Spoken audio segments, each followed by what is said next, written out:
salam Bapak Ibu. Iya, kasih salam kanan katakan senang ada di dekatmu pagi ini beribadah. Wow. Iya, silakan duduk Bapak Ibu Saudara. Thank you buat Pastor John Lee dan tim. Wow, saya welcome sekali ya. Saya merasa I'm home ya, karena memang inilah rumah saya. Bukan, ini tempat saya dilahirkan, tempat saya bertumbuh. Nah, saya kemarin pas sampai dan melihat, wow, kota Balikpapan udah berubah ya, udah macet. Dulu jam 7 udah kayak, aduh kok sepi banget. Makanya saya lari dari kota ini untuk mencari tempat-tempat yang memang saya bilang, waduh ini kota ini kok lama ya, kok nggak ngalami revival. Nah, waktu saya sampai, wah bahkan kota ini, Tuhan sedang memandang kota ini ya. Kalau saya kemarin sampai bandaranya, sampai tim saya bilang, bandaranya gede aja ini, kalah Surabaya. Ini ngomong gitu, oh iya tah, saya kok nggak merasa kalah ya, enggak, bukan. Maksud saya masih banyak space kosong memang bandara itu, tapi tiba-tiba Tuhan ingatkan saya bahwa tempat ini sedang Tuhan siapkan untuk next di masa-masa mendatang. Mungkin bisa 5 tahun, 10 tahun saya nggak tahu ya. Tapi kok saya merasa kita butuh menyiapkan diri gereja.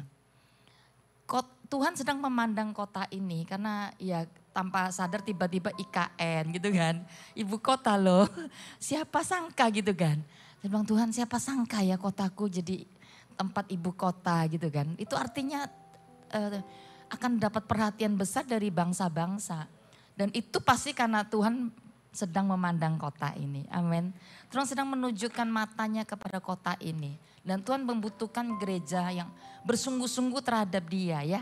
Dia ingin melimpahkan power, kuasa untuk kita bangkit. Mengalami sebuah kebangkitan karena gak akan cukup bahkan tempat ini gak akan cukup lah ya. Setiap pemimpin yang akan disiapkan nanti untuk kita bisa menjangkau, memuridkan orang. Karena akan banyak orang, bukan cuma orang di kota ini, akan banyak pendatang datang ke kota ini. Ini bukan nubuatan ya, gak perlu dinubuatkan, itu pasti terjadi. Kalau Anda mengerti tentang semua yang ada, kelihatan dari tanda-tanda awal gitu. Nah, by the way pagi ini saya senang juga, saya ini datang kemarin ke satu kota, namanya Pulau Bali kan. Itu panas sebenarnya bulan-bulan ini, tapi hari minggu itu hujan. Dan saya bilang, wah terus mereka, kalau hujan berarti kan terganggu jemaat. Saya bilang, enggak apa-apa. Hujan pun itu sebagai sebuah tanda profetik. Kalau 6 bulan padang gurun, hujan itu berkat loh Bapak Ibu, benar enggak? Padang gurun bicara sebuah perjalanan, mungkin orang Israel itu enggak suka di padang gurun. Panas kalau siang, malamnya dingin. Karena memang tidak ada perlindungannya kan, terbuka padang gurun itu. Tapi by the way setiap kita pasti alami padang gurun dalam kehidupan. Dan kita mesti melewati, hanya melewati. Nah masa padang gurun itu menentukan kita mau hancur atau kita mau bertumbuh jadi seorang Kristen yang berbeda. Padang gurun akan mendewasakan kekristenan gitu ya. Oh saya lupa ya, hari ini menu khotbah saya tolong dibuka. Anda bisa bablas gitu ya. Oke, dibuka. Tolong tema sepanjang hari ini, ada kan? Saya udah kasih. Oke. Oh enggak, saya mau semua. Oh belum disiapin ya. Oke. Pertama saya bagikan Bapak segala yang baik. Sebenarnya temanya lebih cocok itu anak kembali, hati anak kembali kepada Bapak. Yang kedua saya akan ngomong menang atas konflik dengan cara Tuhan ya. Yang ibadah ketiga saya akan bagikan tentang menang dari godaan dengan cara Tuhan. Ya, lalu yang keempat saya mau bagikan tentang kesempatan. Tuhan selalu memberi kesempatan ya. Saya akan bicara Daud. Daud ini bukan orang sempurna sebenarnya, tapi tahu Tuhan berkata, aku berkenan kepada Daud. Aku mendapat tidak seorang berkenan. Nah, dia pernah mengalami kejatuhan dengan Batseba. Terus ada satu kali lagi dia mengalami kejatuhan, gagal itu menghitung pasukan. Lalu Tuhan itu nggak suka, Tuhan marah. Nah, tapi orang ini juga biasa kembali kepada Tuhan. Itu nanti ibadah terakhir ya. Yang ketiga tentang, yang kedua nanti tentang menang atas konflik. Sini ada yang pernah nggak pernah berkonflik? Wow, semua kita pernah ya, konflik itu selalu terjadi dalam kehidupan kita. Tapi orang Kristen dewasa itu bisa bagaimana caranya menang dalam menghadapi konflik ya. Nah ibadah pertama ini saya bergumul berdoa, saya pengen bagikan sesuatu. Bulan ini kan temanya tentang Bapak ya, Bapak yang baik. Hati Bapak kembali kepada anak dulu. Tapi mau saya gini, selalu Tuhan itu akan cari kita sih. 99 dia tinggal, dia kan cari satu domba gitu kan. Contohnya Yesus datang ke kota Samaria untuk ketemu satu perempuan yang namanya perempuan Samaria. Orang yang gak punya nama juga, cuma kotanya diangkat karena memang orang ini reputasinya buruk. Tapi Tuhan ketemu sengaja, keluar dari kerumunan orang banyak. Lalu dia ketemu satu orang ini bahkan diubahkan bisa mengubah satu kota loh. Nah, tapi maksud saya gini, kalau Tuhan mencari kita, tapi kita pun harus memposisikan diri kita untuk bisa mengalami Tuhan. Nah, banyak orang Kristen itu merasa ya udah kalau Tuhan yang punya kebutuhan dengan aku, ya Tuhan pulihkan aku. Nggak bisa, karena Tuhan berikan kita itu kehendak bebas. Salah satu makhluk ciptaannya yang diberikan kita itu manusia adalah kehendak bebas. Makanya kenapa ada yang memilih Adam dan Hawa artinya jatuh dalam dosa, karena itu pilihan Adam dan Hawa. Kenapa sih Tuhan gak kasih aja untuk mereka tidak jatuh? Ya karena dia memberikan kita kehendak bebas. Untuk kita mau berbuat baik atau jahat itu sudah di kita semua. Nah pagi ini saya lebih kepada mau bagikan sesuatu yang mungkin tentang gini ya, saya datang ke satu pulau. Kalimantan juga nggak usah sebut ya, itu kan sebuah perjalanan yang saya bilang, aku mau ke tempat perintisan baru gitu. Nah waktu saya datang cuma ada satu kalimat gini, orphan spirit gitu kan muncul. Royatim piatu, saya nggak ngerti gimana ya cara menyampaikan royatim. Nah saya coba untuk menyampaikan, lalu di sana juga dapat kata kedua aborsi gitu. Jadi anak 15 tahun tuh udah aborsi. Sampai gitu, lalu waktu malam itu yang datang itu banyak anak kecil. Dan mereka dilawat Tuhan, dilawat kasih Bapa gitu kan. Itu nggak berhenti-berhenti, lama mereka alami kekeringan. Dan di laut itu sampai, emang ini ya apa yang sampai IC-nya, mau jangan jangan, nggak pernah gitu biar no. Mereka ngalami Tuhan gitu. Itu berjam-jam, kita selesai jam 10. Itu padahal kan di pulau terpencil lah ya gitu kan. Misalnya ibadahnya harus sampai jam 9, tapi saya nggak tega menghentikan lawatan Tuhan.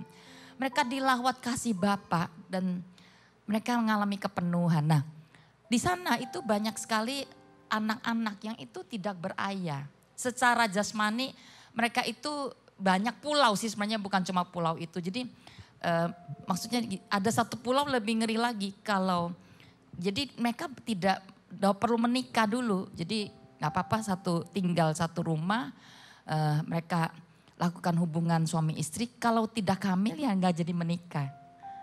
Kalau hamil ya udah nikah, sampai gitu loh, ngeri nggak? Jadi banyak sekali yang anak-anak yang secara itu orphan, jasmani. Tapi saya mau ngomong di sini tentang spirit ya, spirit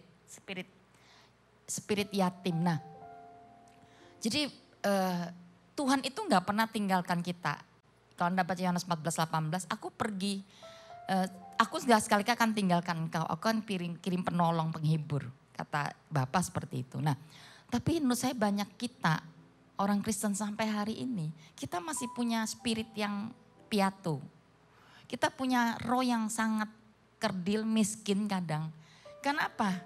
Ya tentunya karena banyak kita nggak terkoneksi dengan Tuhan. Banyak anak itu kehilangan figur Bapak di dunia, lalu gak bisa kembali kepada hubungan dengan Bapak di surga. Jadi satu-satunya cara untuk kita mendapat semua yang baik, ya tentunya kita posisikan diri kita untuk bisa terkonek dengan Tuhan, bener nggak? Itu pasti sudah. Selama saya juga orang yang punya latar belakang tertolak gitu ya. Jadi orphan itu ada di saya, meskipun saya punya orang tua utuh ya, tapi saya punya orphan.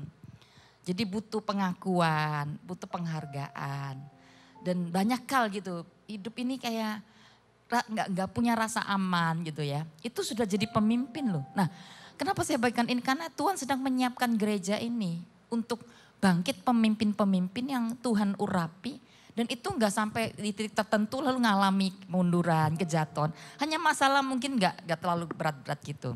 Nah, saya pengen bagikan pada kita bahwa kalau Yakobus 1 ayat 17 berkata bahwa semua yang baik itu kita baca yuk. Setiap pemberian yang baik itu anugerah yang sempurna datangnya dari atas, diturunkan oleh Bapa dari segala padanya, tidak ada perubahan atau bayangan karena pertukaran.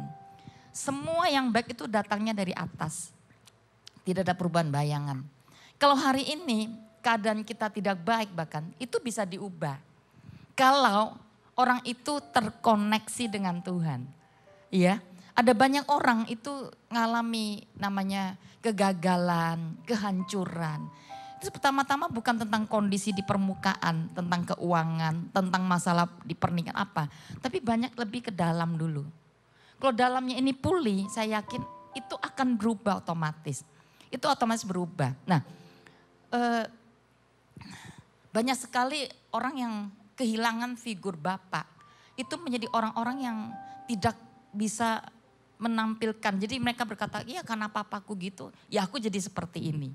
Contohnya gitu. Nah, kalau Anda pelajari tokoh-tokoh Alkitab, mereka semua juga bukan punya figur bapak yang baik.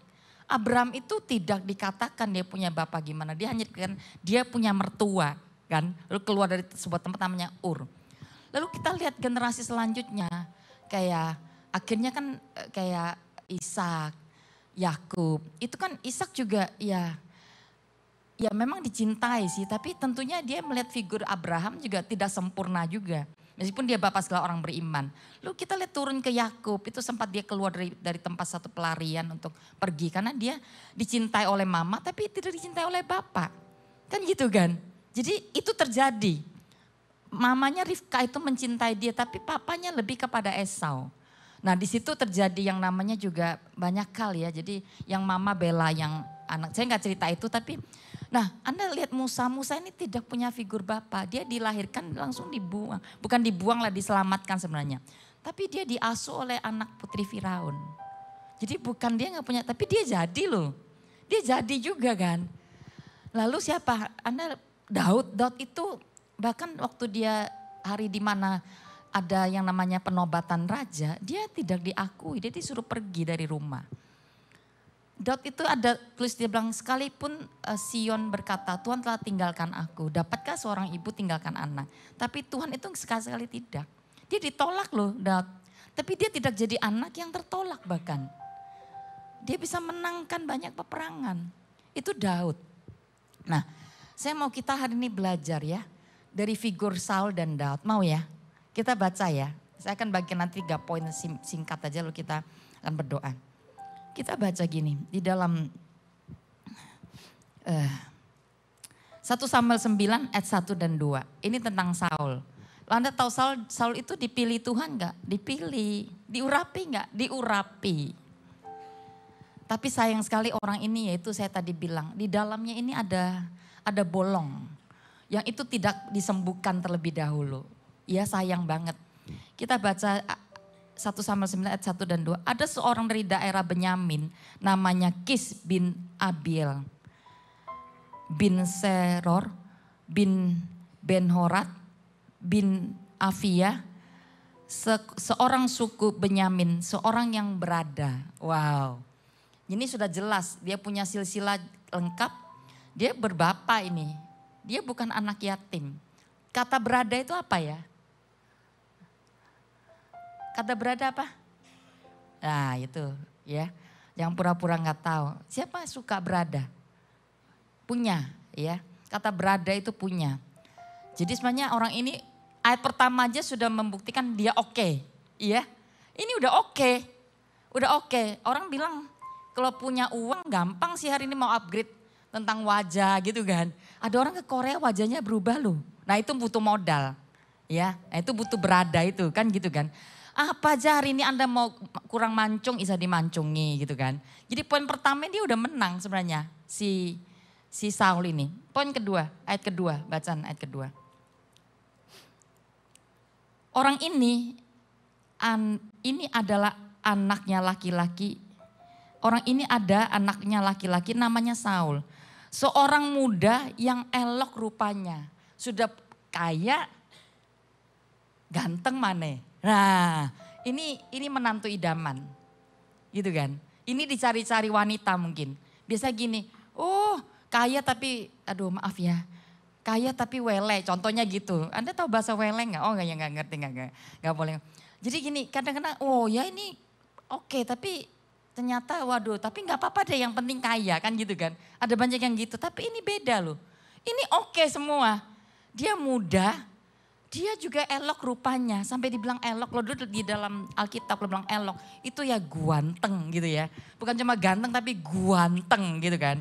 Oke, di sini ada nggak kayak gitu? Wah, silakan dipilih ya. Mana tadi ayat kedua, oke. Lebih elok, sorry. Ada namanya Saul, seorang muda yang elok rupanya. Tidak ada seorang pun loh daripadanya orang Israel yang lebih elok daripadanya.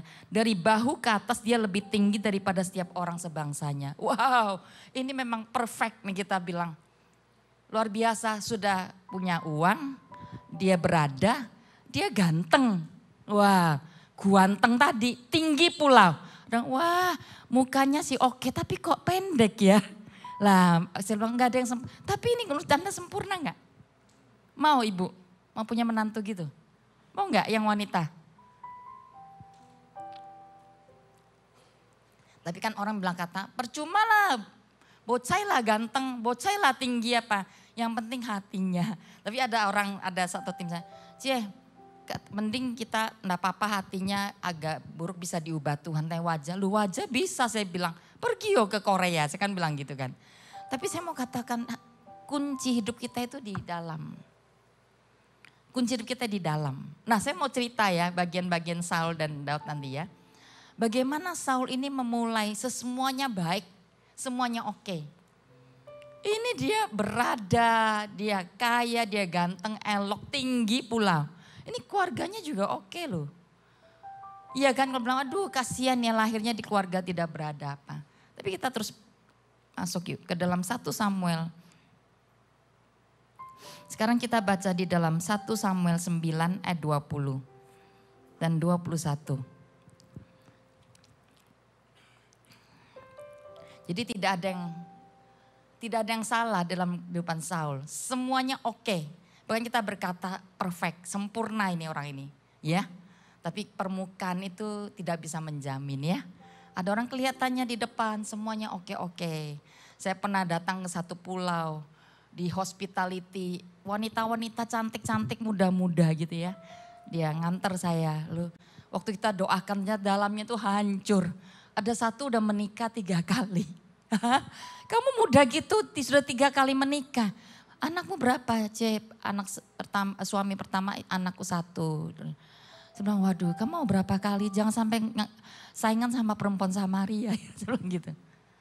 Wahyu di depannya cantik masih muda tapi hancur remuk dalamnya. Nah kita baca di Mazmur 9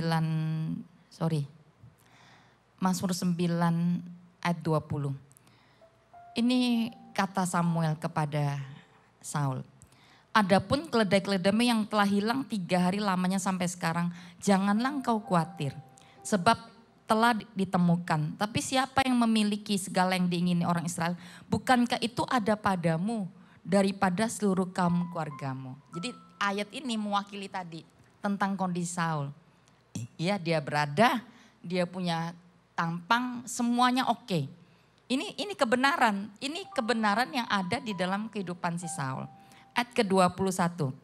Tetapi jawab Saul, bukankah aku seorang suku Benyamin, suku yang terkecil di Israel, dan bukankah kaumku yang hina dari segala kaum suku Benyamin? Mengapakah Bapak berkata demikian padaku? Ini fakta.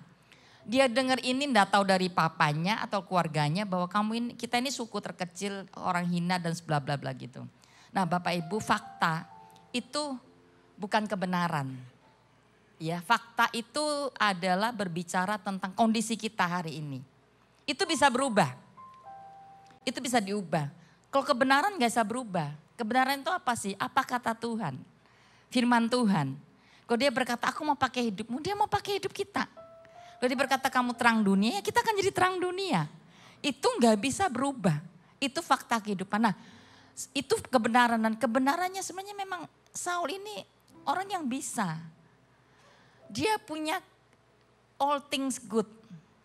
Tapi sayangnya dia terpengaruh bahkan dipengaruhi oleh suara-suara dari luar yang mengatakan kamu ini orang kecil.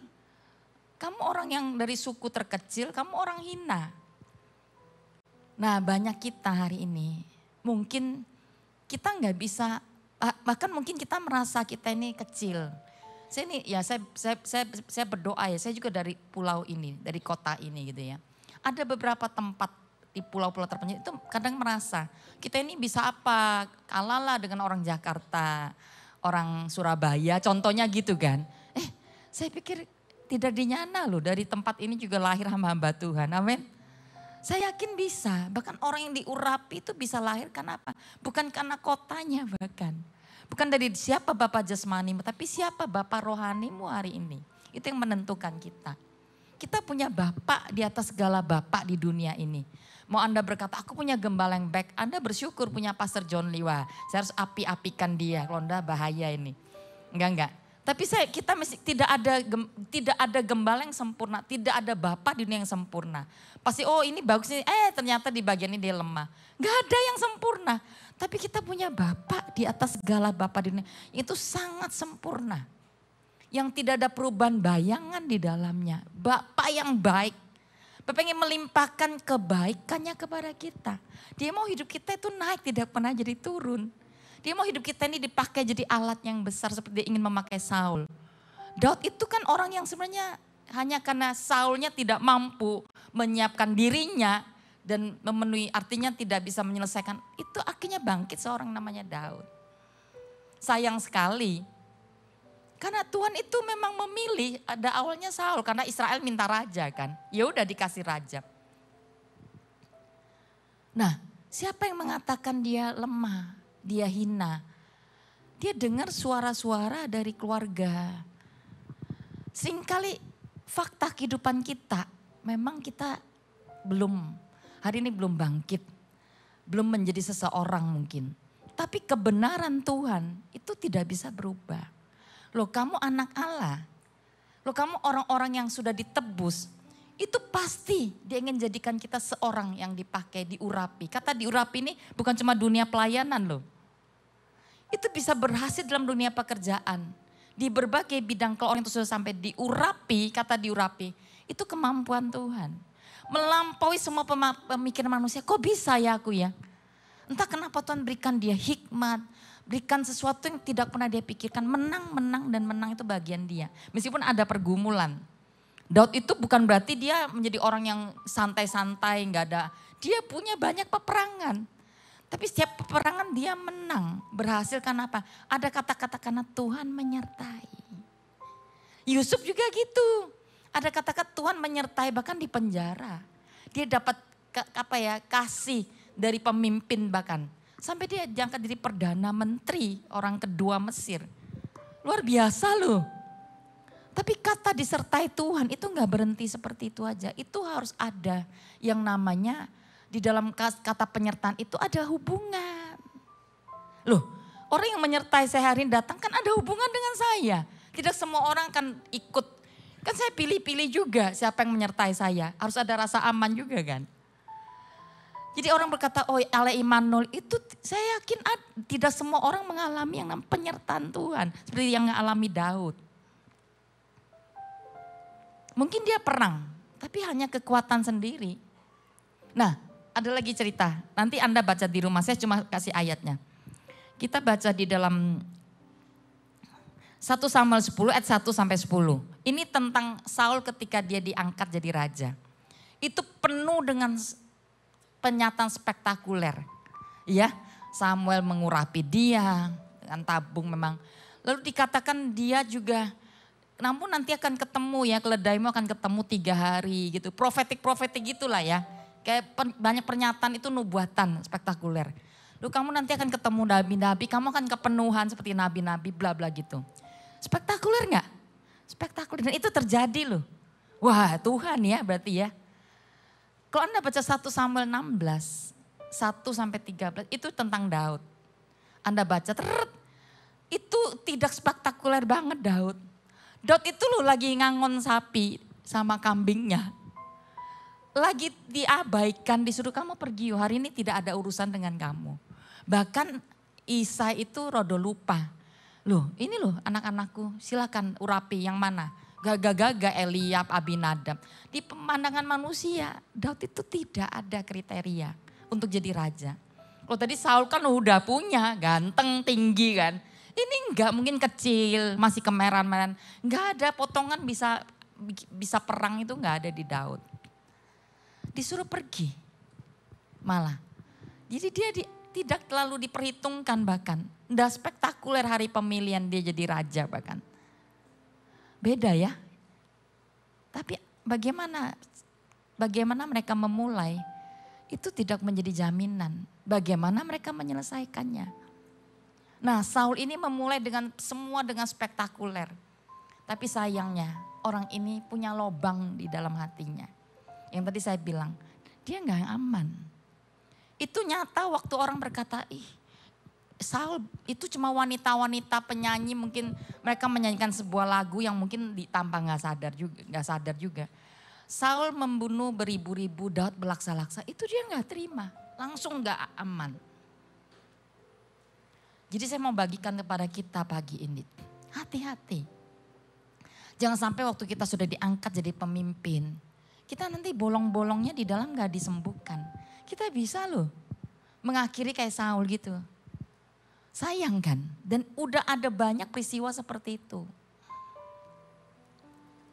Jadi jatuh-jatuhnya itu bukan karena kurang pemakaian atau dipakai. Tapi kondisi hatinya. Yang di dalam ini yang masih punya banyak sekali. Itu disebut yang namanya hati yang punya cacat, punya luka. Dan itu tidak kelihatan di permukaan. Tapi itu bisa kelihatan dari orang yang punya sikap. Dia tidak punya rasa aman, rasa tertolak. Suka cari pengakuan, membandingkan diri. Jadi apa ya, selalu itu kayak kalau saya bisa kasih segini ke Tuhan, ya saya akan mendapatkan. Tuhan gak gitu. Kita udah dikasihi bahkan sebelum kita lakukan apa-apa. Nanti ya jam ibadah ketiga saya akan ngomong Yesus. Yesus berkata, Bapa berkata, ini anak kekasih kepada aku berkenan. Belum satu pun prestasi yang Yesus lakukan. Dia sudah disebut berkenan. Jadi rasa aman itu kita butuhkan di dalam Tuhan. Nah, Saul sayang sekali. Dia memulai segala sesuatu yang baik tapi dia tidak punya kesiapan hati. Ini penting. Di dalam hatinya ada bolong yang itu tidak pernah bisa disembuhkan. Saya akan bagikan 3 poin singkat. Sampai kita ketemu dengan yang namanya Sang Bapak. Figur Bapak yang sempurna. Jadi orang yang dia punya hubungan seorang dia akan sama seperti orang itu kan, bener gak? Ada orang loh bisa mirip suami istri, kok bisa mirip ya? Saya pernah sampai lama-lama kok wajahmu mirip, iya ya suami istri atau anaknya. Ini anakmu plek banget, yang anak pertama sama dengan mamanya, yang kedua sama papanya. Bisa mirip banget loh. Cuma iya dong pabriknya, jangan sampai mirip dengan tetangga, bahaya saya bilang gitu. Nah kalau hari ini figur Bapak di duniamu mungkin ada berkata gara-gara papaku penjudi saya hari ini tidak bisa menampilkan. Gara-gara papaku miskin. No, itu hanya Bapak jasmani. Kalau hari ini Anda lahir dari Bapak spiritual Anda, lahir dari roh, kata Roma 8, Anda punya spirit anak, Anda mengenal dia Abba ya Bapak. Anda bisa menerima bukan perbudakan, bukan ketakutan, tapi kasih yang membangkitkan kekuatan. Bahkan bukan Anda bisa jadi ahli waris. Wow. Anda berkata, aduh boro-boro papaku ahli waris. Engkongku gak kasih bla bla bla. Itu kan dunia. Tapi Bapak di surga ahli warisnya itu luar biasa. Anda kalau punya kuasa seperti Salomo berkata, aku minta hikmat Tuhan. Kaya gak Salomo? Kaya pol. Gara-gara dia punya hikmat aja. Hikmat itu bisa mengerjakan banyak hal yang Anda mungkin dapat peroleh harta warisan orang tua. Gak punya hikmat kelola ya habis. Lama-lama, bener gak? Tapi dari Tuhan itu kekayaannya itu ada di dalam diri kita. Itu enggak habis-habisnya. Semakin orang itu dalam dengan Tuhan. Semakin dia menyembah, semakin dia intim dengan Tuhan. Dia pasti akan mengalami yang namanya kepenuhan Tuhan. Enggak habis-habis. Enggak perlu Anda cari di luar, Anda sudah punya di dalam hikmat. Ketemu orang, Anda deal sesuatu, itu keluar. Kata-kata ide-ide yang Anda enggak pernah pikirkan. Nah poin pertama bagaimana Anda bisa orang yang bisa benar-benar mengalami yang namanya kebaikan Tuhan. Anda gak bisa, harus hatinya pulih dan terhubung dengan Bapa di surga. Malaki 4 ayat 6 itu ayat terakhir memang. Seperti yang kemarin Ko Philip bagikan di hari Father's Day. Hati Bapa akan kembali kepada anak dan anak kembali pada Bapa. Supaya Tuhan gak memukul bumi. Maksudnya gini, saya tahu sih memang Bapak dulu nunggu anak. Bapak itu mencari anak, hatinya memang Bapak dulu. Tapi Anda baca di dalam yang anak terhilang, anak bungsu itu loh. Yang dia bawa harta udah habiskan gitu. Dia kembali dulu gak? Dia kembali. Karena kan tadi saya bilang, kenapa ya bapaknya nggak cari aja? Enggak, karena dia punya kehendak bebas memilih, dia mau pulang apa enggak. Benar enggak? Tapi waktu dia pulang bapaknya udah nunggu. Saya nggak tahu nunggu berapa tahun dia, tunggu hartanya anaknya ente habis. Kenapa bahasa Jawa terus ya saya ikat bahasa Jawa. Dia nunggu terus setiap hari. Nah Bapak Ibu Saudara, kalau Anda mau menang di hidup ini, kalau Anda mau sembuh dari orphan, spirit yatim piatu, Anda mesti hatinya pulih. Anda luka itu enggak boleh terus ada. Anda mesti belajar mengampuni, Anda mesti belajar untuk melepaskan sesuatu lalu Anda minta. Anda datang ke Tuhan. Bangunlah hubungan. Apapun kondisimu hari ini, khususnya pria-pria ya maaf ya. Memang ini enggak bicara hanya gender pria. Bisa lihat banyak loh, pria itu tidak mampu menjadi figur bapak. Atau nggak bisa jadi pemimpin. Kenapa? Ya masalah hubungannya dengan Tuhan. Oh wanita aja. Saya nggak bilang pendoa syafat hari ini. No ya, no. Karena Covid sedang maksudnya gini, kenapa ya banyak yang bilang titip doa aja sama istri. Zaman dulu itu Abraham itu prayer. Mereka orang yang berdoa, bangun mesbah itu didahulukan. Musa itu mencari Tuhan, aku dapati dia sahabatku kata Tuhan. Daud apalagi? Nah Anda tahu nggak Saul? Antara Saul dan Daud bedanya apa? Saul ini orang yang tidak pernah bangun mesbah. Dia bangun mesbah pertama kali Anda baca 1 Samuel 16. 1 Samuel 14 ayat 35. Saul mendirikan mesbah bagi Tuhan. Inilah mesbah yang mula-mula sekali didirikan bagi Tuhan. Wih ngeri banget. Ini mesbah, ini pada waktu dia kepepet. Anda baca ceritanya di atas. Dia lagi kepepet musuh sedang datang. Itu dia mendirikan mesbah pertama-tama altar. Dulu kata altar itu mesbah itu adalah perjumpaan dengan Tuhan. Di mana Tuhan hadir ya. Di dalam perjanjian itu juga dikatakan tabut alat. Jadi dia jadikan Tuhan itu hanya alat perang. Kalau butuh, oke, saya bangun itu. Nah banyak kita kan gitu. Kalau butuh Tuhan kita datang cari Tuhan. Beda dengan Daud. Baca Daud. Mazmur 27 ayat 4. Satu hal telah ku minta pada Tuhan, itulah yang ku ingini. Diam di rumah Tuhan seumur hidupku, menyaksikan kemurahan Tuhan dan menikmati baiknya. Kalau Salomo kan waktu itu Tuhan datang di Gibeon itu, Salomo kau minta apa sih? Dia minta, aku minta hikmat Tuhan. Aku gak minta kekayaan. Tuhan kasih dia hikmat dan dia memperoleh kekayaan. Tapi ini beda loh. Daud minta, aku minta satu hal Tuhan. Aku mau diam di hadiratmu. Wow. Loh kita gak bisa, ini benar-benar pernyataan Daud. Ini gak cuma Mazmur itu ditulis siapa? Daud. Dia senang dia bermazmur, dia lagi duka dia bermazmur. Ini orang mencari Tuhan di sepanjang hidupnya. Sekalipun dia bukan orang sempurna. Ini yang membedakan Daud sama Saul.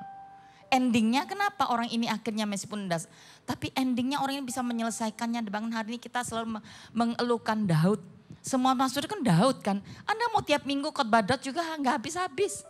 Sungguhan tiap minggu akan ada cerita Daud. Bisa nggak habis-habis. Nah Saul itu mendirikan mesbah hanya ketika dia butuh. Disinilah bagaimana anak Tuhan itu nggak bisa bertumbuh dan menang. Tidak terkoneksi dengan Bapa di surga. Itu kelemahan orang Kristen. Mereka bukan cuma nggak pulih, mereka nggak punya kemampuan apa-apa. Lu ya itu jadi orang Kristen yang ada, tapi ya hidupnya itu di bawah pengaruh masih fakta-fakta dunia ini. Aku nggak layak lah, aku minder lah. Mereka menjadi pemimpinnya, oh jangan saya. Lu saya juga gitu dulu. Siapa Yeni Verodika? Itu lebih sanggup lah, itu lebih mampu. Memang saya tahu sih kita semua bermula, tapi itu nggak boleh selalu ada dalam hidup kita. Hari ini kalau Tuhan memilih kita, dia akan memberikan kita kesanggupan kan. Tapi maksud saya bangkitlah. Dan Anda waktu Anda pulih hatinya, Anda terhubung dengan surga. Itu yang membedakan. Jadi poin pertama saya mau bagikan, kalau Anda mau pulih, mau bangkit untuk menyiapkan pemimpin di masa mendatang hari ini. Anda semua ini pemimpin. Anda baru datang, Anda lagi hancur-hancuran. Tapi kalau Anda bisa menangkap firman ini, Anda pulihkan hati Anda lihat, Anda langsung orang yang sangat siap mencari Tuhan di setiap keadaan Anda. Anda akan lihat bagaimana bedanya.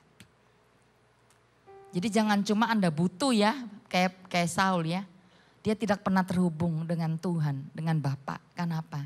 Dia mendirikan mezbah. Mula-mulanya itu karena kepepet.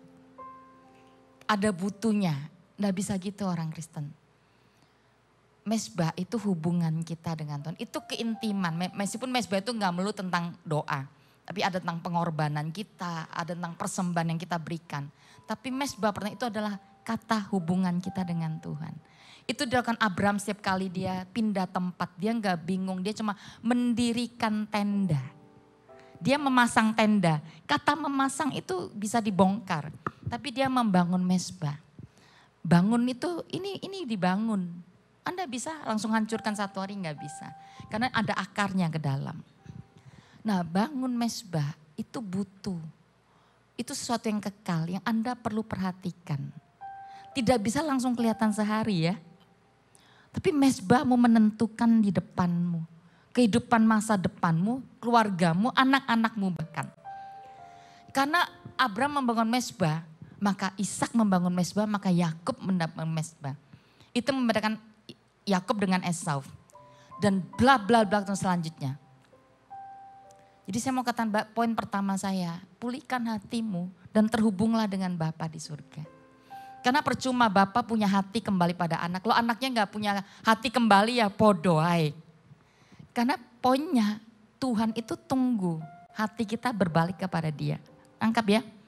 Dia tunggu anak bungsu kembali. Orang berkata kalau Tuhan mau ya gak bisa. Dia tunggu kita mencari dia. Baru dia akan memberikan seberapa kita haus dan lapar. Seberapa kita ingin dengan Tuhan kita dapat. Saya tadi cerita di mobil bagaimana ada satu prayer. Dia ikut MT pergi ke satu tempat namanya Bogor. Saya bilang yang membedakan apa sih? Dia bilang aku ikut Jenny, aku dapat kesembuhan itu waktu di Bogor. Dia tiap bulan itu pendarahan. Saya nggak tahu, dia bilang aku tiap kali ikut saya dapat Jenny, saya disembuhkan di Bogor. Yang kedua waktu dia ikut ke Bali, dia dapat di dalam pengurapan. Saya nggak tahu ya, yang ikut juga beberapa orang. Tapi ada yang dapat, ada yang enggak juga. Di mana poinnya? Di poin apa? Di kesiapan orang menerima. Benar nggak? Jadi bukan siapa pendetanya, siapa. Ada banyak orang diurapi apa juga, tapi di kesiapan porsi hati, kirbat. Jadi kirbat baru itu penting banget untuk kita menerima sesuatu. Jadi itu yang membuat banyak orang Kristen pulang dan datang dan pulang. Biasa aja ya. Kenapa? Ininya enggak siap. Banyak kirbat itu di tanah hatinya itu yang masih keras, berbatu-batu, punya semak duri. Kekhawatiran itu insecure yang dikatakan tadi, ngerasa enggak aman. Gimana besok? Saya dulu juga gitu.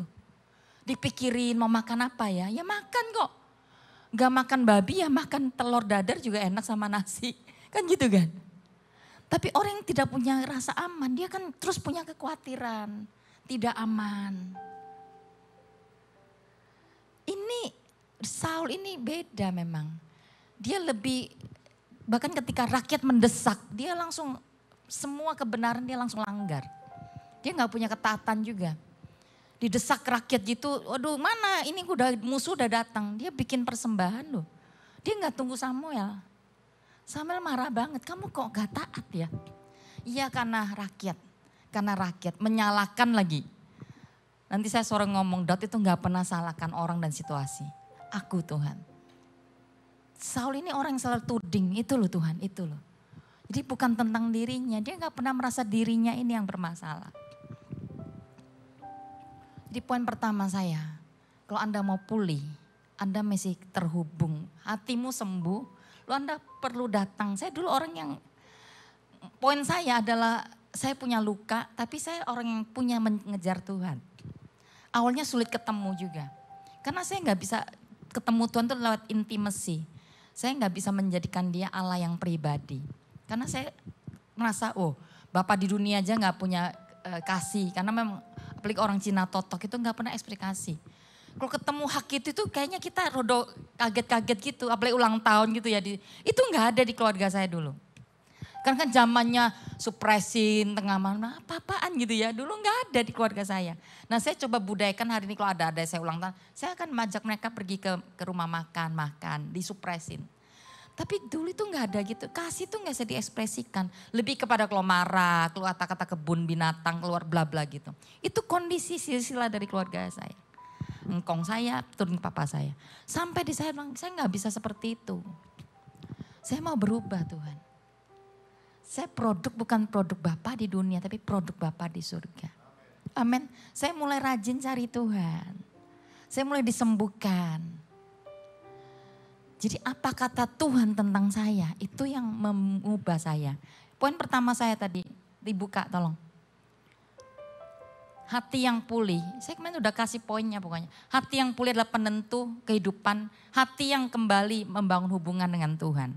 Ya, poin kedua.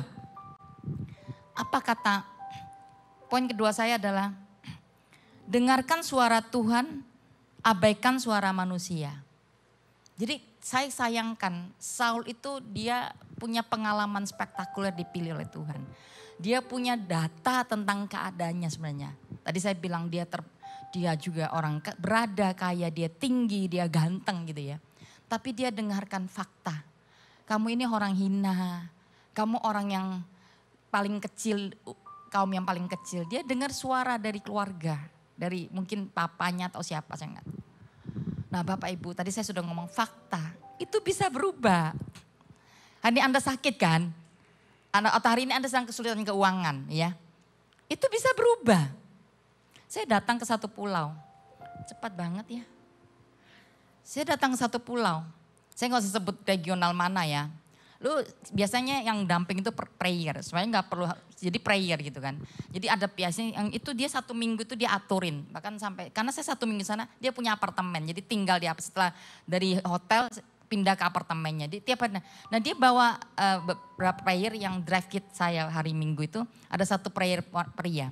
Nah waktu itu terakhir doakan ini Pak ini ya, kenapa?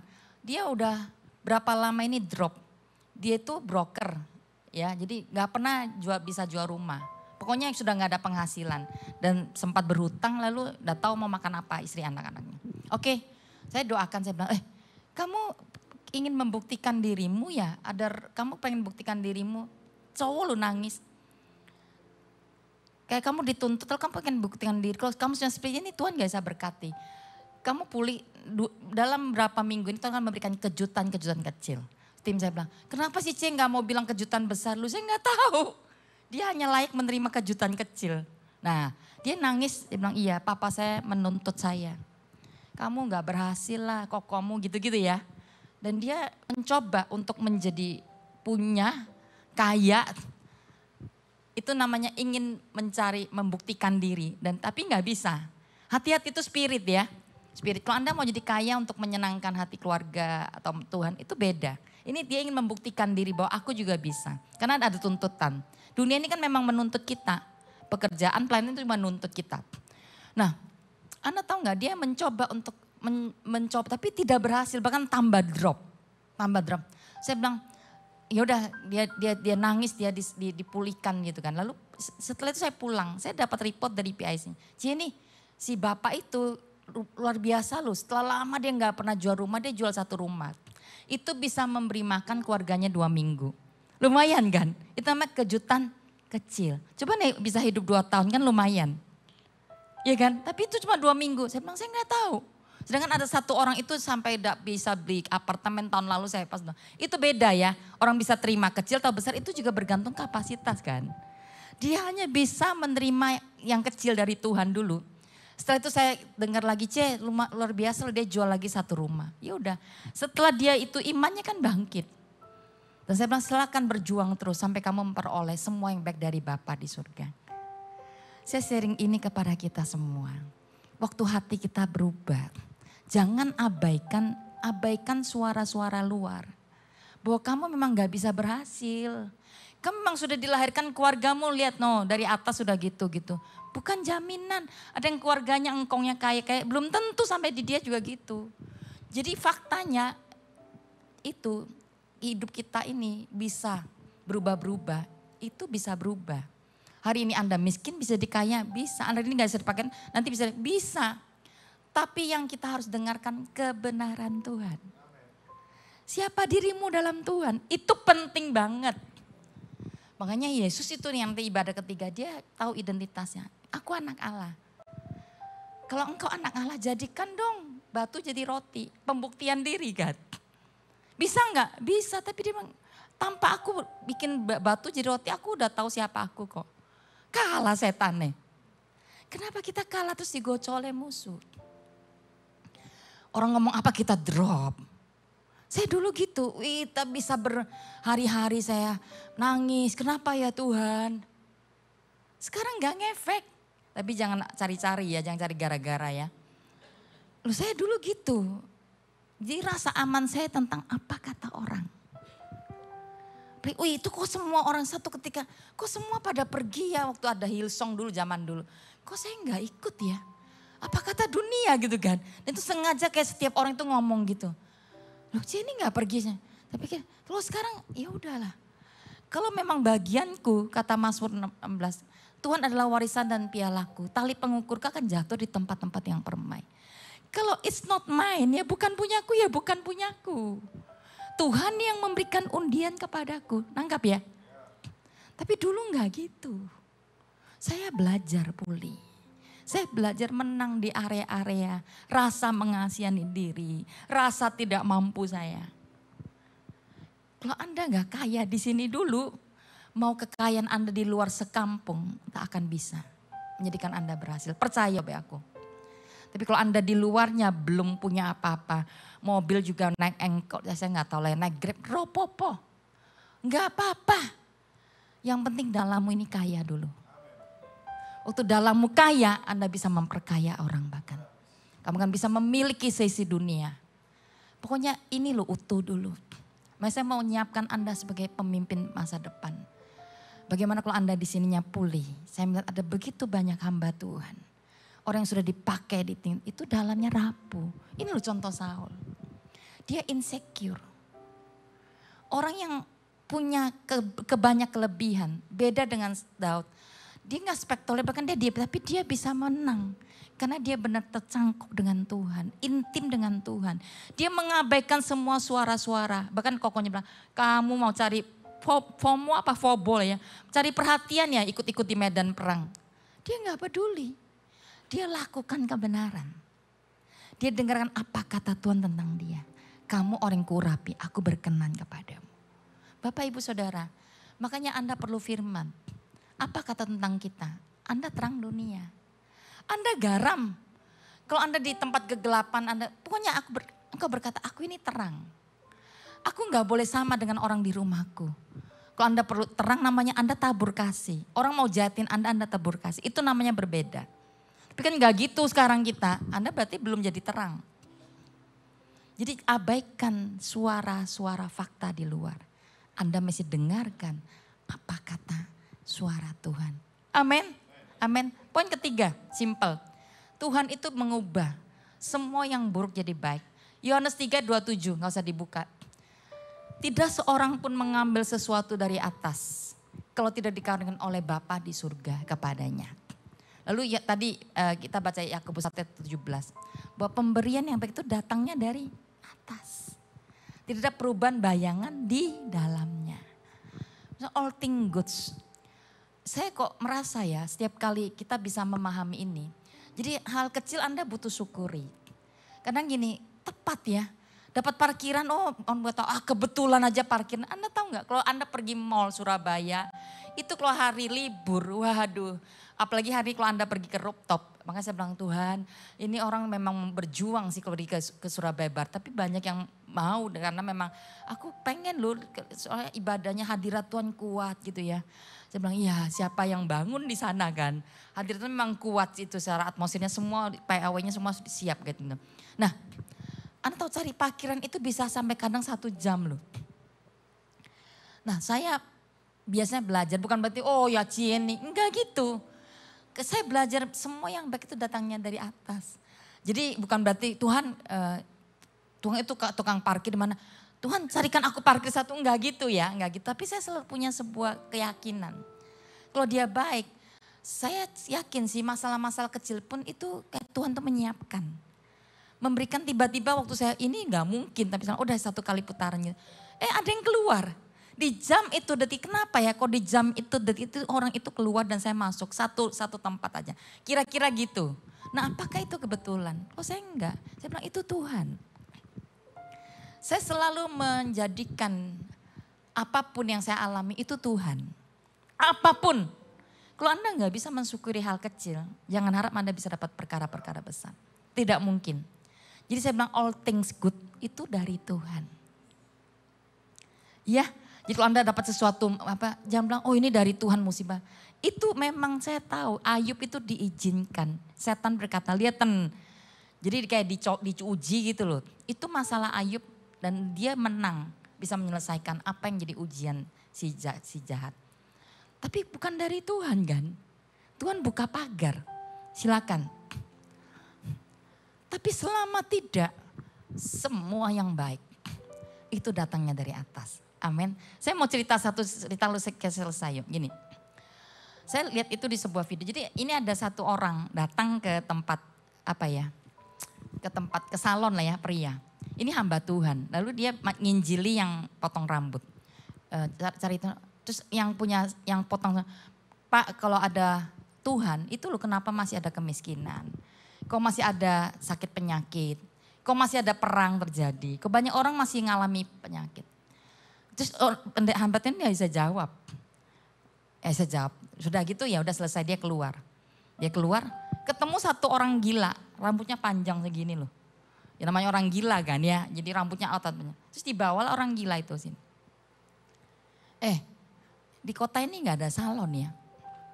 Kok ada orang rambut panjang segitu, kok kan gak layak, ini kan pria kan. Dan udah bersih dan sebagainya. Dia bilang, oh loh Pak ini salon Pak. Dia nggak datang aja ke sini kan gitu, namanya juga orang gila kan, dia punya. Nah tadi jawaban saya sama aja. Kenapa ada banyak penyakit, ada banyak orang hidupnya dalam kondisi penderitaan sebagainya. Dia tidak datang kepada sumber. Seperti orang ini dia nggak datang ke salon. Nangkap ya Bapak Ibu. Simple loh, saya waktu oh iya ya benar ya. Nah Anda datang aja sama Tuhan. Saya yakin dia Bapak yang baik, segala yang baik akan turun. Saya akhiri, kita berdiri yuk.